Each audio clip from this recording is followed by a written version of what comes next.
Information très importante à mes yeux ici pour plein de gens. J'avais une conversation ce matin avec une de mes clientes.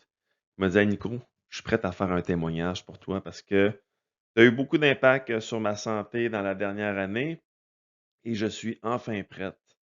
Par contre, en ce moment, j'ai un feu sauvage, fait que, on va remettre ça à quand ça va être disparu parce que j'aimerais ça avoir la plus belle apparence possible pour faire l'entrevue».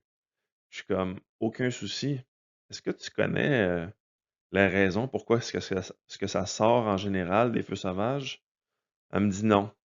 Je suis comme: «Bah, ça serait peut-être pas pire que je produise une vidéo sur, le sujet parce que je ne me souviens pas avoir déjà entendu parler de ça dans mon propre réseau. Donc, je vais le bâtir cette vidéo-là en quelques minutes pour informer plusieurs personnes». Donc, dans ce livre-là, Optimal Health par monsieur Darren Schmidt, à peu près à la moitié du livre. Et by the way, ce livre-là est incroyable pour tous les cliniciens qui veulent encore pousser plus leurs connaissances. Et il y a cette section-là qui s'appelle Virus. Et il dit que l'alimentation moderne contient beaucoup trop de L-arginine et pas assez de L-lysine. Et que la L-arginine, ça nourrit les virus et que la L-lysine, ça tue les virus. Donc, quand les gens ont des problèmes de virus, eh bien, comme des feux sauvages, c'est un problème de virus, eh bien, on a intérêt à augmenter la L-lysine et faire baisser la arginine dans le corps humain. Bon, c'était comme très intéressant. Est-ce que c'est vrai cette histoire-là? Fait que j'ai été sur l'intelligence artificielle. Est-ce qu'il y a un lien avec la surconsommation d'arginine versus la L-lysine qui pourrait provoquer des feux sauvages? Oui, il existe un lien direct entre la consommation de ces deux acides aminés et la réactivation du virus de l'herpès responsable des feux sauvages. Donc, le virus de l'herpès a besoin d'arginine pour se multiplier, se développer dans l'organisme. Une surconsommation d'arginine, surtout si elle n'est pas équilibrée par un bon apport suffisant en L-lysine, peut agir comme un carburant pour le virus et favoriser l'apparition des lésions. Ah ben tabarnouche, très intéressant. Et après ça, on nous donne un peu plus d'informations avec l'intelligence artificielle.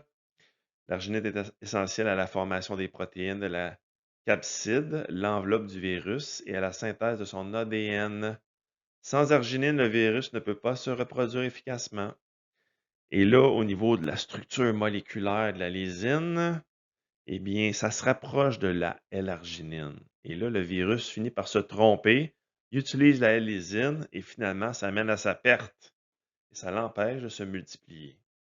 Et si tu es tombé sur un binge de chocolat, de noix, d'arachides et d'amandes, de graines et produits céréaliers, et que soudainement, tu as des lésions qui apparaissent, des feux sauvages, ben, c'est peut-être parce que tu viens tout simplement de débalancer tes niveaux d'arginine dans ton organisme versus la lysine. Et malheureusement, tu as ce virus-là qui est en dormance et qui attend juste son opportunité pour pouvoir sortir.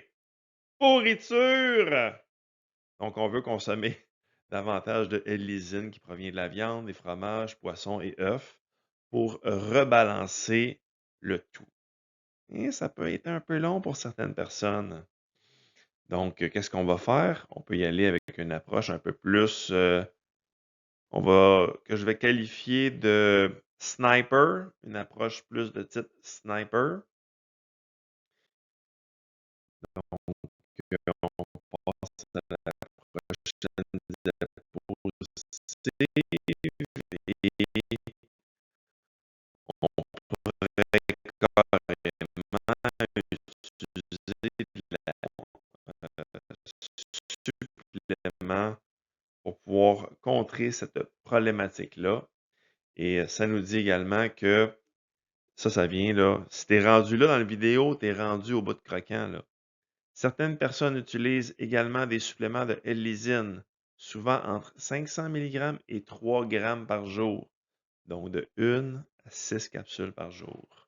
Parce que c'est en général 500 mg par jour qu'il y a par capsule pour réduire la fréquence et la durée des feux sauvages.